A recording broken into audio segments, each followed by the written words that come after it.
Hey, good afternoon. Bobby Cleveland, Oklahoma Corrections Professionals Executive Director, along with representing JJ Humphrey. And we're happy to be here. We're glad you're here, JJ, and you helped us out. Uh, Bob, I was running. I was telling you I had to run to get here. We've had so much going on in the last couple of days. I've got my ceiling fan on. I'm gonna have to turn that off. It's getting cool, Bob. it, Trying to you get. know what? It was pretty cool last night when I went to bed. It was chilly this morning, Bob. I got up this morning and went outside. Man, I was like, "Oh, son." I put a little long sleeve shirt on. I've done shucked it off, but it's getting a little too cool for that ceiling fan. When we get Well, done, I what put. time did you get in last night after all your car truck stuff? Bob, I got in about 11 o'clock. I think is what That's time. not bad. Bob, if you want to hear something funny, after I had all of that stuff, I got to Atoka. Right when I left Colgate, my light come on for out of gas, and so I had to get to Atoka to get gas. So I had to stop Oh and gas man, and run into somebody I was talking to. So yeah, it's about 11 o'clock when I got in. I've never had a crazier day. Yesterday was one of the craziest days I've had in a long, long time. yeah. Well, Yeah, hey, let's talk about this letter that we both received. I'm man, sick Bob. and tired of being sick and tired. Hey, Bob. Not only did I receive it, but I liked this letter so well that I put it out to every legislator. I sent it to the governor. So I do want to tell whoever wrote this. So if y'all are listening, whoever wrote this, whoever was part of it, because apparently it was several that it didn't go unheard. We got it. I sent it in to every legislator in the state of Oklahoma. Well, let me tell you something. I took and called 6 different facilities and read this to the individuals. I said, "Do you feel this way? Is this really right?" And they said, "That's spot on." Yeah, It's everybody. yeah. So You want me? you want to You go ahead and read it? want me? Yeah, I'll read it. Go ahead. It's addressed to me and you both. It says, sick and tired of being sick and tired. Let me ask you this. Why do they ever waste the money on state prisons when inmates are running the prisons? Wardens, deputies, chiefs all bow down to the inmate. There is just as much dope in the prison as there are on the streets. We as officers will be getting felony charges on us if we have cell phones on us, but the inmates, nothing happens to them. And it's got explanation mark. In fact, that's big in bold. Nothing happens to them. Why is the state wasting money for us to show up, wear the uniform, and act like we're in corrections? Yes, I need a job, but I see we are short staffed. They cut back over our overtime because we have enough officers to fill the posts. That is a flat out lie. But we are the ones that are treated like shit and they praise the inmates. This is the worst administration that DOC has ever been under, and the administration at the facilities are too damn scared to stand up for their employees. Wait to see what happens when the riots start, how many officers will stay around. I know at this facility, since no one will back us, we feel like it would be our time to leave till the riot is done and over with if there is anything standing at the end. My life is more important than staying around and getting killed when administrations won't even back us on a daily basis. Why should we try to take action when all hell is breaking out and there has been no backing from the uppers? They will think we need to stay. There's nothing in all the corrections. It's 100% corrupt everywhere. They don't want to enforce corrections. It is so much easier to continue corruption. And when they get out of the prison system, there's no chance in their lives. Morale is low as you can get. Everyone is angry, hates their job. What we all have to do is show up and do our 12 and hopefully go home alive and not in a body bag. Signed, several pissed off officers. So again, it's not just one person, according to who wrote this. They did an awesome job in not showing where they're coming from. I don't know what prison that come from. I don't know if that's multiple prisons where they're, but whoever it was, I mean, summarize the feeling of the officers pretty well, because Bob, that's not the letter. That's not only the letter I'm getting, but Bob, I know you got to be the same, no matter whether I'm in McAllister or if I'm in Norman, Moore, Oklahoma City. Bob, I can swing by Domino's. I was at Domino's parking lot, and I had two people pull up and say, "Hey, are you JJ Humphrey?" And I said, "Yeah, I'm JJ." And they work for the department. Hey, I want to tell you something. What you're saying is spot on. What you're saying is spot on. And Bob, I mean, you've been with me. I've been with you when people walk up and thank you. Uh, and everyone I'm hearing is saying that right there. I don't have a person walk up and tell me, "Hey, you're absolutely wrong. Everything's great in the Department of Corrections." I have not had that conversation. Nobody has pulled me aside and said that. Well, hey, I was talking to David Ramsey. David Ramsey is one of the original founders of OCP, Oklahoma Corrections Professionals. And I asked him, back in, I think it started in 2008 when they started looking at it. And I could be wrong on my dates, but I asked him, I said, well, tell me, why did you, what was the purpose of starting this? Why did you do it? What was going on? And basically he said, just like what's going on now, it's gotten worse, where you got everybody's kin to everybody and you got favoritism galore. And it's bad. But anyway, here's what I'm going to read this. It's just four sentences or five. To provide a voice specifically for the unique needs of corrections, whose needs are not the same as most other agencies.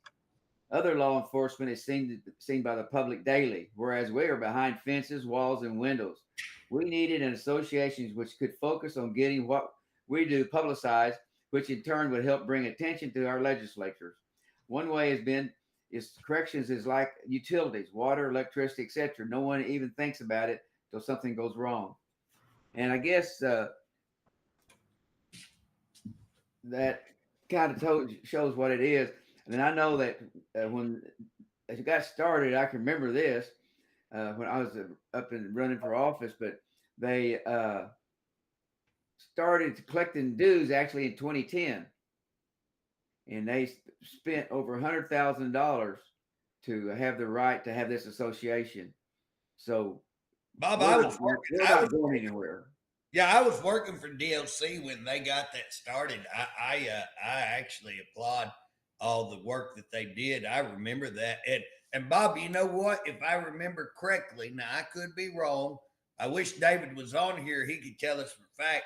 But I want to say that the director, Justin, he worked with them. He helped them get that started, if I remember correctly. That's right. Yeah, they had no problem with it. But Bob, you know what? Our other directors we've had no problems with our directors. I mean, we work together. And well, Bob, all I can talk about is Allball and Crow, Director Crow, and Allball, Director Allball. And they were the only two that since I've been at the Capitol that I got involved with OCP. When you got involved, I got involved. So I all I can tell you is that those two directors were awesome to work with. I didn't get along with. I mean, we had our differences with Director Crow at times, but guess what? We worked together to work out those differences, and we dropped the number of lawsuits against the Department of Corrections. We dropped all of the grievance issues. We were able to drop that significantly. That's a big, huge. That helps. And again, when you're not having all of those, that's telling you that things are working a little bit better, and that they saw. We were able to get raises. We got vests. We got the radios. Bob, we did get radios, but boy, I'm hearing they bought some terrible, terrible radios. I get. Here's something interesting on the radios. I was sitting talking to Crow, and I said, one of the things we need is radios. Oh no, I said I just had I had Bear just to check that out, and we got plenty of radios. I said, I don't think so. So I went and did a little more checking, and they have a lot of radios, but they don't work. I mean, if Right. you're going in there counting the radios, they don't work. So I told him that. He said, well, I'll go back and we'll just check it out again. Then a week later, he called me, invited me to come in and talk to him about the radios. I did. He said, well, I got to tell you, you're right. You're exactly right. We don't have And our Bob, radios don't work. that's what I liked about Crow. I mean, you know what I'm saying? How many times did he do that?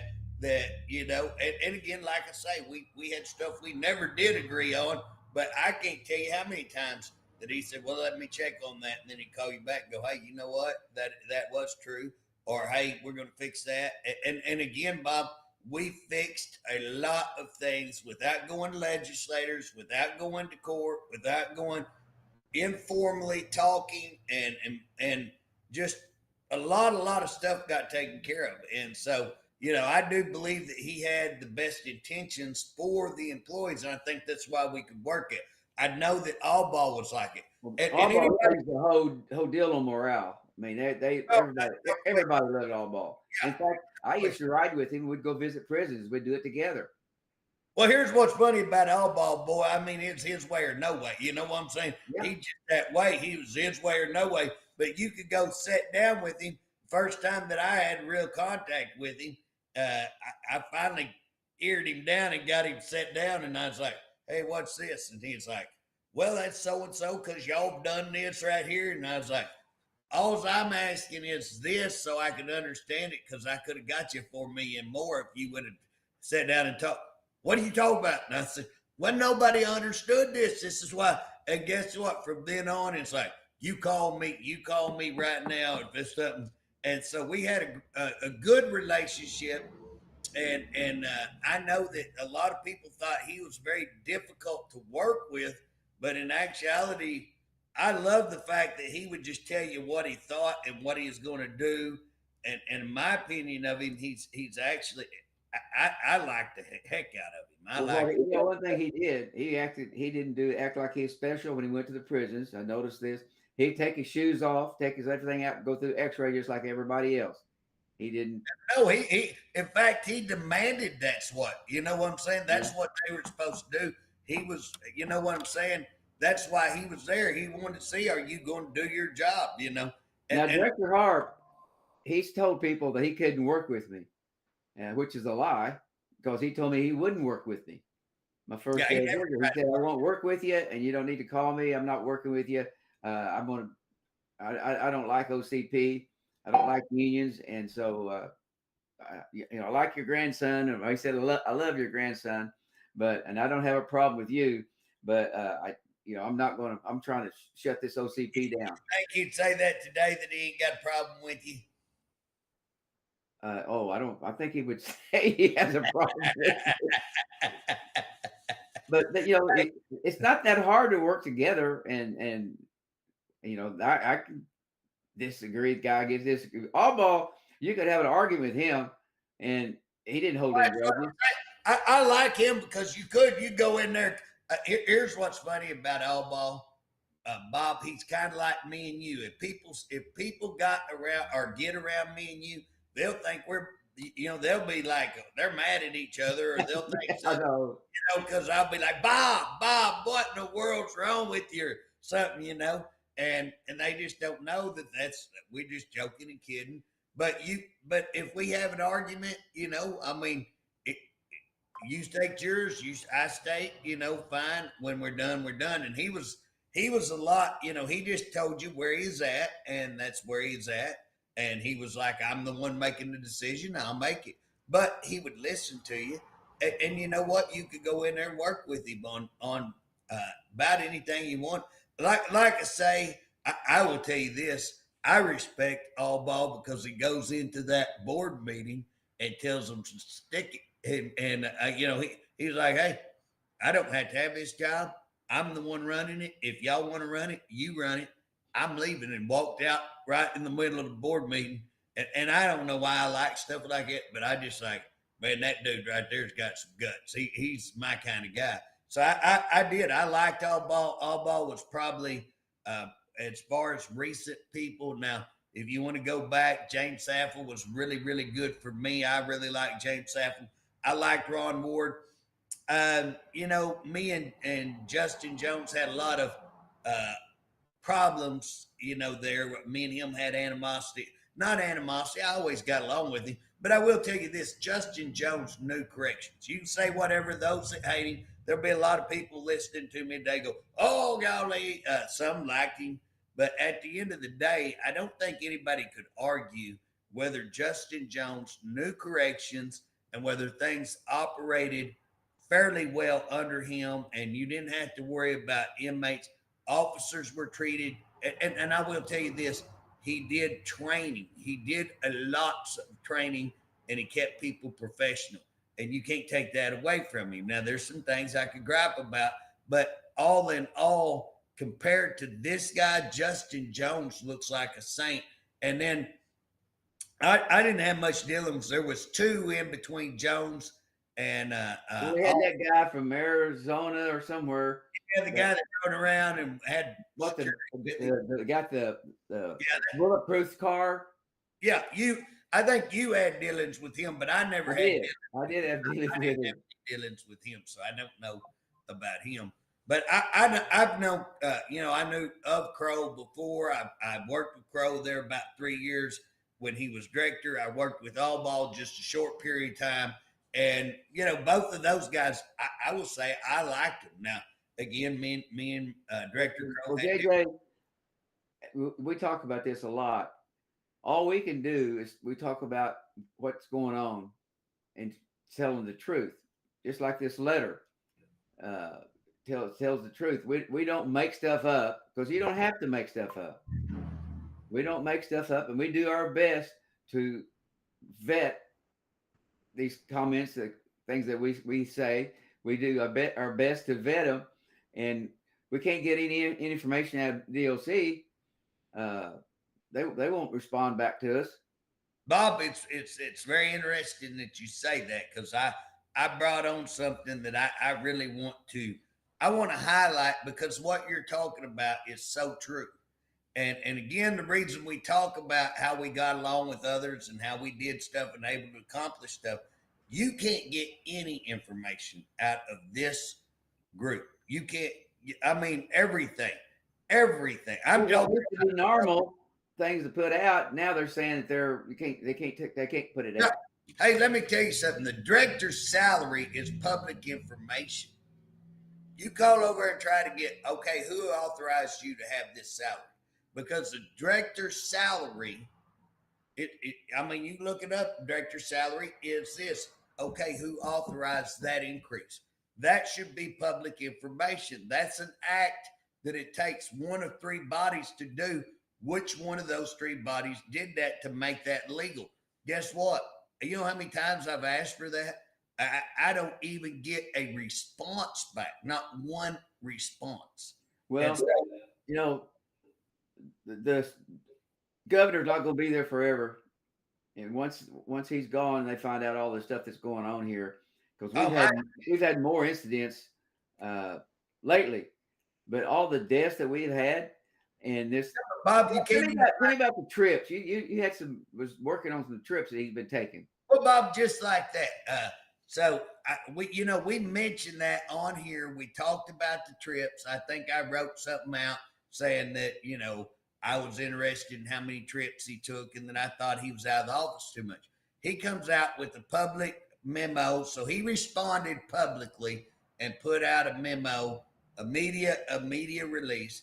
And he said, if I'm not mistaken, I've got that somewhere around here on my desk somewhere. He put out that he had taken, I believe, don't hold me because we're going to my memory, 9 trips. And that was in August, I think. So in August, he said that he had taken 9 trips at a total of about $9,000, I think, Bob. Yeah, now, that's right. and again, just so we kind of put that in context, these trips will be 3 days, long. So pretty much most of your work week is going to be taken up on one of these trips. By the time you go to the airport, check in, get everything done, fly, stay 2-3 days, come back, you're going to talk about, a 2-day trip's going to be a 3-day trip. A 3-day trip's going to be a 4-day trip coming and going. You know what I mean? So uh, um, he says he takes 9 trips. Well, then basically you're saying once a week, every month I'm gone. Or when he takes 2 trips, because 9 would have been in 8 months. One of those months he's gone 2 weeks. So for 1 month he's gone half a month, and for the others he's gone roughly a week. So again, when you look at the problems that we're experiencing in the Department of Corrections, in my estimate, 35 years, I've been very close to corrections. I've worked in corrections. I'm chairman of corrections. This is the worst I've ever seen it by far. Not maybe, by far. When Director Crow left, I would say we're 10 times worse than what we were when he left. And they had some problems when he was there that he was working on, I believe. We are in massive, way worse shape. But here's what's funny. He comes out and on that. But if you'll remember, Bob, when he did, we commented. We even got his memo out and was reading it on here. And we said, hey, Director, what about ACA? You didn't report ACA on this. Are you going on any ACA trips? Well, according to the reporters I talked to, they did an open records, and they say, and they interviewed me the other day. I haven't watched the interview to see what they reported, but according to what they told me was that he had gotten 31,000, a little bit more than 31,000. So that he was wrong. The 9,000 wasn't it. It was 31,000, and that he had actually taken 2 trips to ACA. Now, my understanding was he spent about 16,000. And I've got to go back and check this, because I got to look into that, because here's the deal, Bob. If you took 2 trips and you spent over $16,000, that's $8,000 a trip. How do you, I can tell you, if you go anywhere in the United States, you can get probably most of the time around. I just looked at going to Washington, D.C. round trip was going to be $400. Okay. Now, sometimes it may be 8. Let's double it. Let's say $800. If you spend $200 a night on motel, so if you spend $600 to $800, there's $1,600. If you spend another $400 or $500, let's say $2,000. If you went and stayed, $2,000. That's living pretty large, Bob. That's living pretty nice on a trip. Well, if you say $2,000 would get you just about any trip, you got 16,000. You spent $8,000. There's something bad wrong on that, Bob. Well, maybe he took a bunch of people with him when he went. Well, let's have an entourage to look better. I have heard that he takes some people on these trips, and again, but Bob, now I just went to Missouri, to Branson, and I took 5 or 6. I'd have to go 5, I think 5. I rented a 4-bedroom condo, 3-bathroom, super nice kitchen, super nice living room, multiple TVs, really sweet condo. I went to every day we went, did stuff, ate out pretty high dollar places every night. I think I spent about $5,000, and we stayed up there 6 days. So we stayed an extended time, 5 people, and we went to all the expensive stuff, Bob. Stuff you wouldn't expect them to spend money on. But Bob, dadgum, how many people are you taking, and what are you spending money on? I think we need a list of that expense. And so, Bob, I will tell you what I did on what we're talking about, because you can't get nothing. Right. You go where and you ask, you can't get anything. So I come on here not too long back talking about something else they did. So they say they had a meeting where they made an arrangement with House leadership that I can't look at any information unless I go over and sign a document saying I will not speak of anything I see in there, and that I can't keep records and all kinds of stuff. And so I think that's illegal, by the way. That's open records. So what I did for quite some time, I sent them requests for open records. I mean, stuff that's public record. They denied me. I didn't get any of it. So here's what I did, Bob. I wrote House Legal. So I wrote our House Legal, and I said, Department of Corrections claims they made an agreement with House leadership. Based on their report, the agreement is I, Representative J.J. Humphrey, can no longer receive or review records unless I go in person to the DOC headquarters and sign a non-disclosure. Therefore, I am requesting House Legal assist me in obtaining documents from the Department of Corrections with the following formal open records requests. One, produce an agreement between the Department of Corrections and House leadership. Produce a non-disclosure agreement that I would be required to sign. Name the person representing House leadership which reached this agreement with DOC. Date, time, and location agreement was reached between the Department of Corrections and House leadership. I would like a legal opinion if the Department of Corrections and House leadership have authority to make an agreement which violates the Open Records Act and to force an elected official to sign a non-disclosure agreement to prevent an elected official from reporting to the public. I am also including several other public records requests which I or a person representing me has made to the Department of Corrections, but the Department of Corrections refuses to answer. Please include these on a formal request for public records. Now, I'm going to stop right there, Bob. We've actually had an attorney send in a request because here's what's funny, that we're winning on all these. He set up this court. He's the one that set it up. Director Harpe set this up when he was in OMBS. We're winning all these cases, which you know has got to make them mad. But we're winning all these cases, but they're appealing it to district court, which costs. They're trying to break OCP. That's one of the things I think. And the other two, they just don't want to be wrong. You know, they're just going to drag it out. And well, but here's another thing when you talk about that, they are saying they're broke. They're laying people off. Well, yeah, I'm going to privatize some of the kitchen. Yeah, that's what we're hearing. The rumors are. But here's what's funny, Bob. We had a person, a legal person, actually representing OCP, sent in a formal request to say, a formal open request from an attorney, which they acknowledge they got, to find out what companies are they hiring and how much are they spending, because they're not even using their own law firms. Yeah, they've got general counsel. They have their own lawyers. But instead of using their own lawyers, they're going out and getting some of the highest paid lawyers in Oklahoma to represent them. And again, what are they spending? And people have a right to know that. That's public record. They refuse to answer, which is hilarious. But again, here's the things that I'm sending in. I want the total paid for travel by the director and employees who accompanied him on the trip. Total travel for ACA trips. Bob, that 16 I was told was for ACA. You're not even in ACA. Are you even in ACA? Which I did add.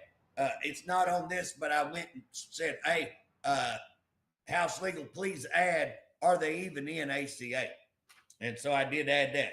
Did director receive a fee for speaking at any of these events, and was his expenses paid by the organization for which he was speaking? Now, the reason that is so important, because if ACA, and in the past, ACA has paid for their speakers and their travel and everything else. So if he received pay for going out there and then he turned around and charged the state money for going out there, that's going to be pretty interesting. And I would like to see that. Now, good luck on finding that out, Total funds paid to outside law firms to represent DOC in 22, 23, and 24. Again, we can't get that. That ought to be pretty easy to get. That's, why should a House Corrections chairman has to go get a daggum formal request, open records request to get these? I mean, this is insane. This is insane. What were the cases which the Department of Corrections hired outside counsel, and what was the names of the firms which the department hired? Records verifying legislative approval to acquire the downtown headquarters as required by law. Guess what? They ain't got it. He even admitted that in open court. I don't know what you're going to do about it.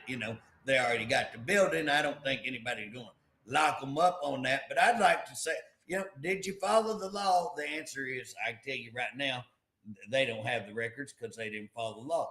Records verifying the director's salary when the director received a $90,000 raise wasn't approved, and by what authority was it approved? Director's firearms training records and what weapon he is authorized to carry. What weapons is he authorized to carry? A copy of a video produced and required to be watched and viewed by department employees, which was presented by the director, claiming I, J.J. Humphrey, was a poor employee and never promoted, which is a flat lie.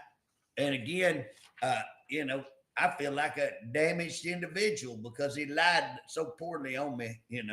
But I would like to, I want to have that, because if I find out that I am damaged, director, if that ever comes up that somebody saw that and I received damage, you violated the law by letting that out.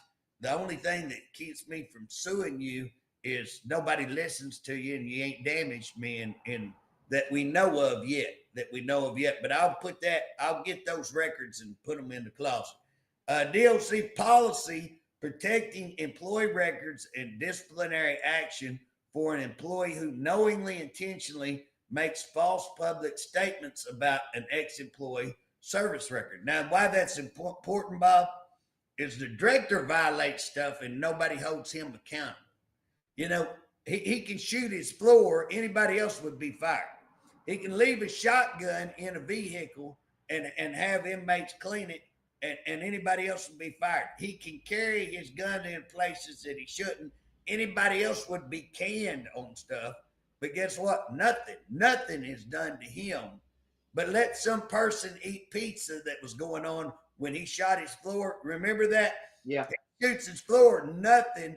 And a person was at like one of those religious functions they have for inmates, and they had brought in pizza for everybody, and the officer eats the pizza off the inmate's pizza deal that was brought in for all of them.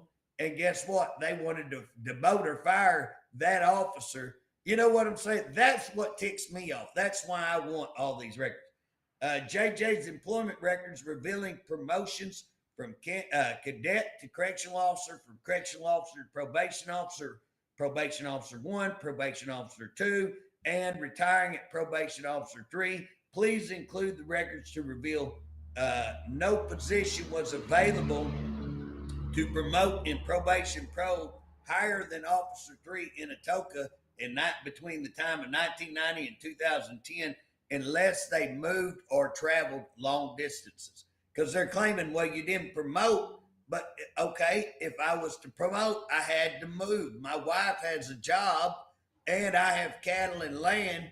You think I can just jump up and move for a $200 promotion? That's stupidity. That shows, but he's going to make these claims. So I want to make sure he knows what he's talking about. So I'm investigating a problematic death. The department will claim I'm not allowed records because the case is under investigation. That's their total claim all the time. The following requests are open records, and providing them will not in no way interfere with that investigation. I want a calculation of inmate Ross, DOC 898181, latest discharge date to include audits of his discharge. Bob, they have to look at that, and they have to have a couple of people look at those discharge dates. I want to see how they calculate that, because I'm going to tell you, this brother has looked at it. Bob, when is the last time you've seen an inmate do day per day? This inmate gets 2 years. In January the 9th, he got sentenced. Okay, January the 9th. If you go all the way from January 9th to 23 to 24, he's got 12 months in flat. If you go to September 9 more months. That's what going to be 21 months. I guess 21 months. Um, Guess what? I mean, who does day per day? If you got 21 months in and you received level 2 for most of those months, let's say you received it 20 months. My gosh, that's that's over a year's time. That's over a year's time. So you've almost flat timed it, but you would have an extra year on just good time. Saying he got nothing, he got absolutely nothing. And this guy's 2 years, no prior record that I see, 2 years, and he ends up at McAllister OSP, Bob. How does somebody serving 2 years, no prior record, get moved to the highest security level in the Department of Corrections? Is that not insane? That's insane. Records showing inmate Ross was calculated to discharge 7.5. Bob, I have got where they have the CRC card listed on when you pull up a records check. Yeah. CRC cards listed there, or their inmate information. I've got the snapshot on that to show that he was calculated for 7.5. So what happened? How did 7.5 go out the window? Now he could have got some records. He could have got some disciplinary. But here's the thing, Bob. Correct me if I'm wrong.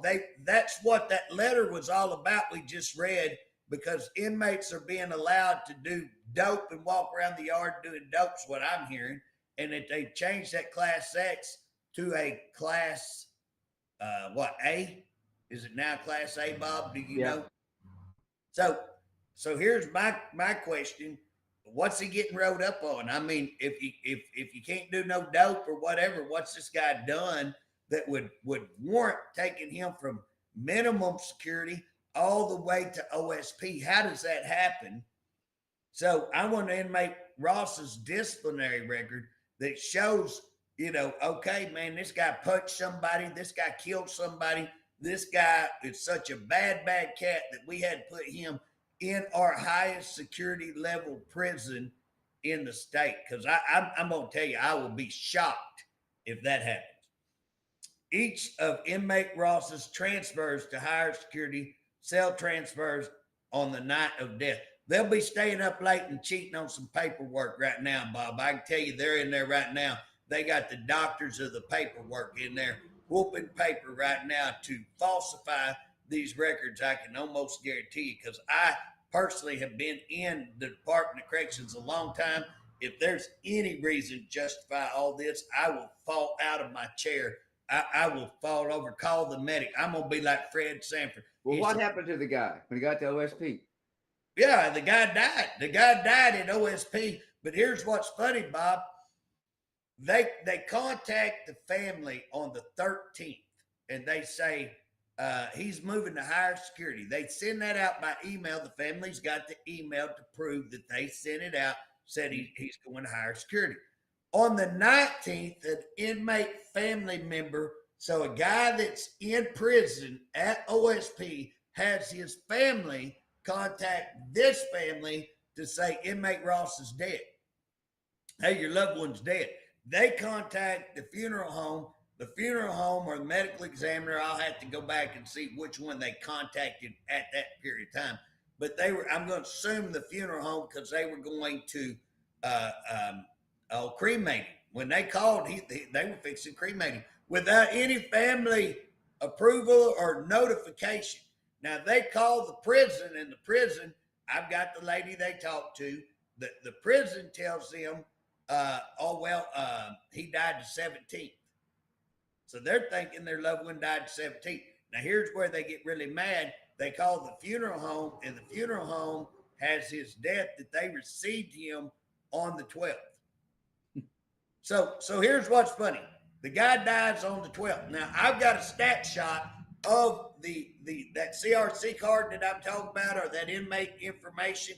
Yeah. Guess what? They put on the 12th inactive.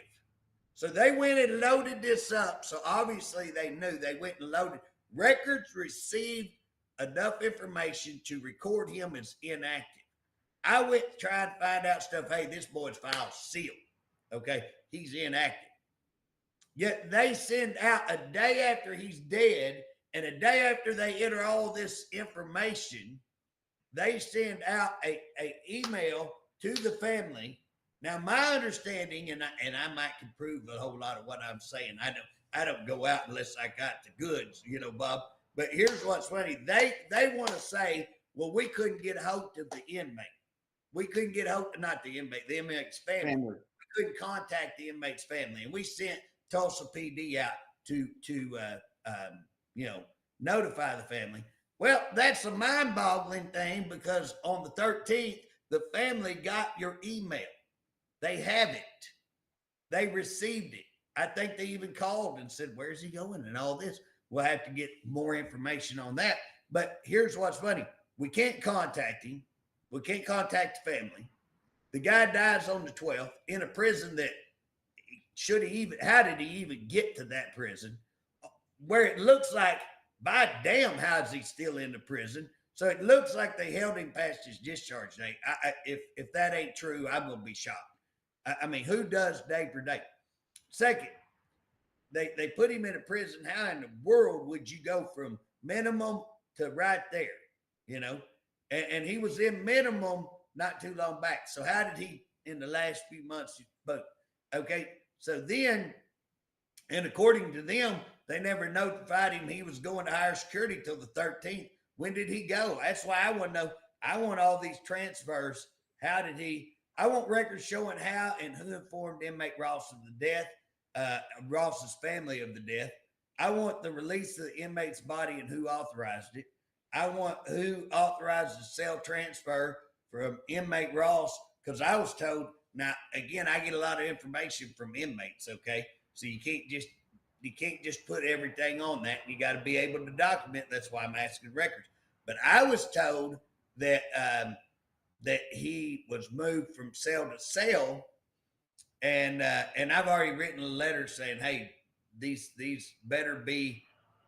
So here's the deal, Bob. I didn't ask for a video to show movement on this area at the time, because they're going to tell me, well, that's under investigation. We can't give it to you. So I didn't even ask. But again, here's what's going to be funny. Oh, we ain't got those videos.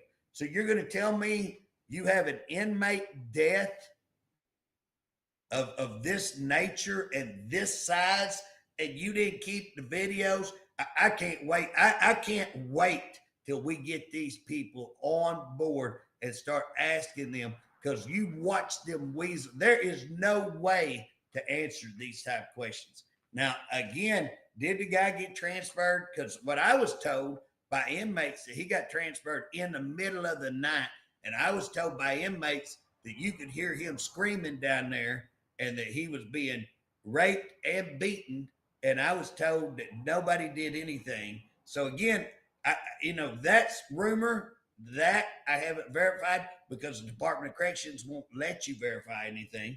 But we're going to ask for the transfers, because again, that should be record, and the record shouldn't change. That should not affect an investigation. Records won't change. Records showing Ross was listed inactive on DOC website, which I already have. I just want to see their records. I want to see when that was listed. Okay. Email sent to the family stating Ross was being moved to higher security on 9/13. I want to see who sent that and who was authorized and told to send an email after the guy was dead saying you've been transferred to higher security. Wow. And what's even funny, I want to see if they see that email was received. Because again, they're saying we can't contact them. Well, that's funny as hell, because you emailed them and they got your email. So obviously somebody in the department knows how to get hold of them. You want to talk about sketchy. You want to talk sketchy. That may be the sketchiest one I've ever seen right there, Bob. And just so, Director, if you want to know, I already got 90% of everything that I need to prove all of this. What I want to show is that how y'all are hiding and covering up. This is one. How many more have you covered up? This is the only reason I got this, Bob, was a family member wrote a email to me and said, our loved one's been murdered. We believe it's wrong. Please help. And because it was one sentence, Bob, you know this. I get thousands of emails like that. You do too. Because that was so short like that, it caught my attention. I was like, wow. Right. And I was just like, I'm going to call this person. And I called them and they start telling me stuff. I was like, no way, no way. You know, Bob, it's just hard to believe this kind of stuff going on. You know, it's just wow. And I started looking into it. Yeah, I'm going to tell you this, Bob, and this ain't got on the Department of Corrections, but I'm looking into did the guy from the police report? It looks like the guy was walking down the road and got picked up in a stolen car, and then he was charged for joyriding for walking down the road and letting somebody pick him up, and he was a passenger in a stolen car. That it appears. I don't know. I'm going to study that out more, but that is in the police report. So it's an interesting case, Bob. But I mean, you want to talk about what's going on in the Department of Corrections, Bob? How many murders are happening that we're not hearing of? You know, well, there's got to be. I know what we had, but two. And one of the prisons, Harpe, Joseph Harpe, that's been the poster child for DOC. Yeah. For years. That's where everybody wanted to go. You're a warden or whether you're an inmate or you're a correction officer. That's been the premier place to go. But now, we got death there.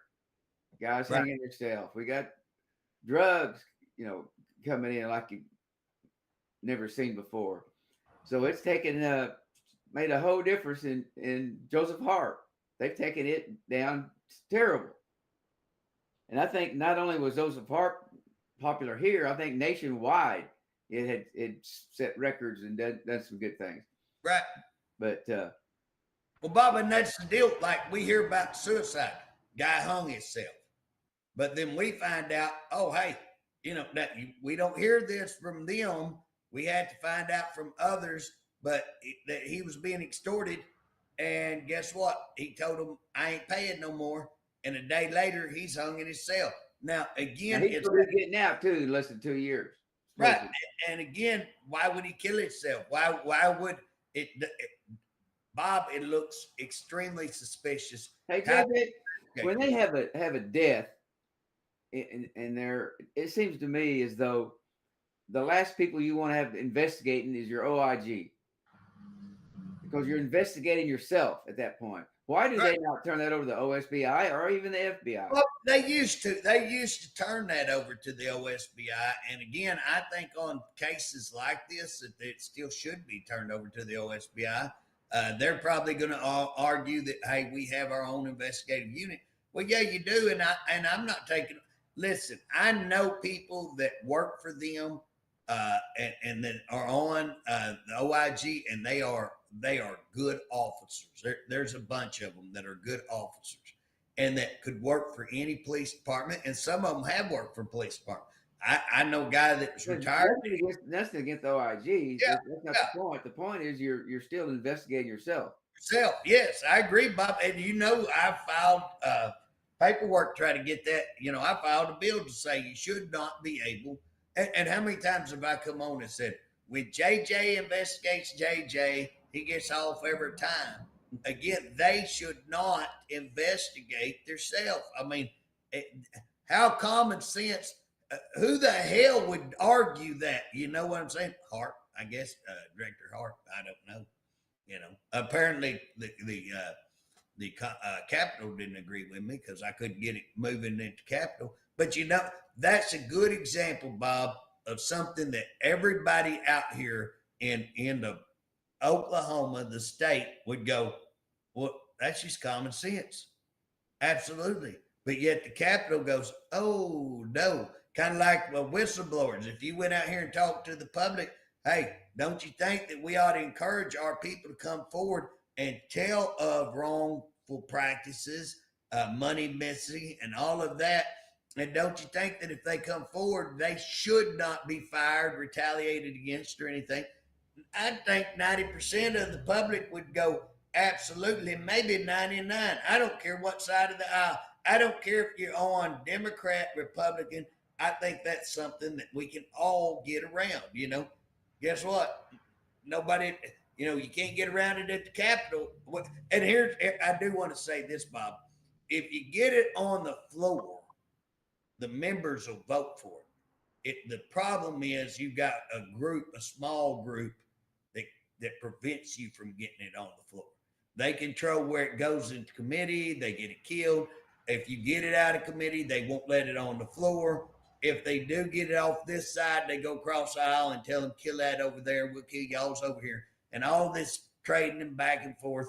And they kill. That's why you hear me say the Capitol, because it ain't one. It's a handful of them that control everything up there. But the members let that handful, they vote that handful up there because they want to stay in tight with them. Because if you do like JJ, you end up like JJ, you'll end up, everybody's mad at you and you can't get a whole lot done. Although I'm getting stuff done, maybe not the stuff they want done. But anyways, that's what, Bob, it's while me and you sitting here talking about all this death and about what's going on and records. They did send me a record. I did request a record the other day, and they did send this, and I don't think I shared it with you. But I got curious the other day, and I said, hey, how many deaths occurred at Allen Gamble the year while it was private? So a year going back from the time it went to state, a year back. Okay. Right. That was 6, Bob. So let me see if I can pull this up to a size where I can see. You had what they claim to be one natural death, which I guess it's just a heart attack, something like that, dying cancer, something like that, natural. A homicide, an accident, and I'm gonna tell you these accidents are listed as toxicity. Accident. So you accidentally kill somebody? Well, toxicity would be they overdosed, is what I'm going to go. So they're listing overdoses as accidents, okay? So they have a homicide, an accident, a homicide, an accident, and a suicide. So you had 2 homicides, 2 ODs, and 1 suicide, and 1 natural, okay? Now, here's what's funny. I asked them for a year. So give me a year that they had it and a year that it went under the Department of Corrections. What do you think? You got any idea how many numbers? So we had I have no idea. 6 with them. Take a gander at what we had when the state took it over. Oh, probably 10. How about 13, Bob? Yeah, I was going to say 13. You should have said 13. I would have said 12, Bob, because I'd said, well, I bet it doubled 12, but it doubled plus 1. And so we've got an accident, an unknown. Now, I guess the unknown, which occurred on 1/31/23. Okay, so that was for a court writ. So I might even I'm going to hold up for them because I would want to know. And I bet I would almost bet I know this case because I'm working on a case where a guy got killed in jail on a writ from DOC. May be the same guy. But so that was on a court writ. So it may be significant, don't you think, Bob? The other one is suicide, accident, homicide, accident, natural, homicide, suicide, accident. So you have 2 homicides, an unknown, 4 at 1, 2, 3, 4 accidents, and 2 suicides. Now that's just within 5 months, not a year. No, that's a year after they took. So the year that the private prison had it, they had 6. The year that the department took it over, they had 13. And one of those appeared to be out at a writ. So they actually, that death may have occurred because they don't give me enough information, but that death may have occurred at a jail. So, but it was still one of their inmates. Right. And you would think they could say what happened to the dude, but again, but the point that I'm trying to make, deaths under the private that they were screaming was so terrible. And I agree. I support getting out of private, but here's the deal: they're screaming, Governor Stitt, enough is enough. We've had enough of these private. Well, guess what? And he's saying, well, all the violence is up, which I find totally shocking, Bob, because me and you are reporting all this, and they're calling us crackheads, liars. We embellish. We're not telling the truth. It's all untrue. They make us out to be criminal, and yet then Governor Stitt comes and says, enough is enough with all of this stuff. It's like, oh, are we telling the truth then? But here's the documents to show private 6, state double +1. Guess what? We're not lying. The records show that. We can prove that. And that was just asking for one place. I guarantee you that's going on multiple places. So, Bob, we're almost out of time, ain't we? Yeah, almost. We got a few more minutes. That's unbelievable. We just started. I don't even know that we got to everything we were going to talk. Oh, Bob, hold on. We got to finish the rumors. We're having lots of rumors that they are going to do away with their kitchen. Bob, you've heard that as much as I have, haven't you? Well, the people said they had to sign a document that they had that meeting, and that they're going to make it privatize it. Privatize the canteen, the kitchen work, right? And the canteen, yeah, and the canteen. They said canteen. See, I hadn't heard that. Canteen too. Well, and I will tell you this. I was getting rumors that they're laying off a lot of medical people. I can tell you that I have checked that rumor, and personally, right at this point, I'm going to say I don't think that rumor is true. I think they moved some of their medical. I think people quit and they have a hard time. Have you heard anything about putting inmates in Watonga? Yeah, Bob, I've been hearing that for a while. I've called them and asked them on that. I've tried to check and say, hey, are we going to move to Watonga? Again, yes, I've been hearing that for quite some time. I'd actually wrote a person not too long back, and again, I can't write Harpe. Harpe ain't going to tell me nothing. None of them's going to tell me nothing. Stuff that I was working on, they don't even want to try to check with me. And what's funny, if they check with me and work with me, I get it done for them. I can get a lot of stuff, but they want to go out and let this one or that one and think that they can get it all done. And then they get their butt spanked and it don't work for them. So, but here's the thing, Bob, I've been told they're opening back Sayre, and I've been told they're going to go back to Watonga. I will tell you, have we ever been in Watonga? Yeah, I think we have. That's been a private, but I thought we did have some people contracted with them at one time. But I won't swear, Bob. If we did, it's been a while back. Okay. But I will tell you this. I have no problem with, getting one of these facilities according to what shape it in. We don't need, if we get somewhere like Hinton that didn't have electric, that's got these. Terrible place. I can't believe it's even a prison. Who does that?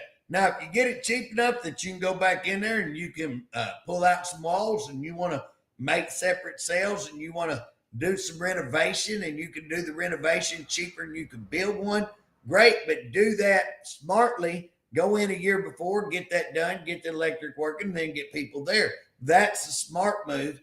Don't put, but now I want to see if Watonga got 8-man cells, if they go back into that, that's absolute stupidity. That's stupidity right there, Bob. It's a nightmare. I appreciate all the work you do, and it just seems like it just never stops. We think that we don't know what we're going to talk about this week. Things that, and then all of a sudden they just. What about the guy that got stabbed? What about the guy that got stabbed at OSP in the jaw? Yeah, Bob, I'd heard that, but I hadn't heard any really updates. Bob, again, we haven't even talked about the violence that we've had. Again, we don't have time. And again, we really haven't talked about this kitchen thing, which is we just skimmed the surface of what we're hearing on that. And again, we're not even talking about how does a private place come in and take over this kitchen and make money? Because there are only two ways they can make money on that the state can't do it cheaper. They either got to provide fewer people to do it, or they got to provide less quality food, less service. Now, those are the ways. The big cost of everything is employees. So it's got to be that back down. They're going to have less employees than what we How do have. you do that, Bob? How do you produce? How do you feed people? You got to have employees to do it. So again, how do we do it? We still got to have kitchens. We still got to have inmates working. But JJ, you know, we've been saying now for over a year this mismanaged, and now they're really mismanaged. If this is all this that we're hearing is true, where they're laying people off, no more. You get 40 hours in, you go home, and Right. you put these guys in a very precarious position. But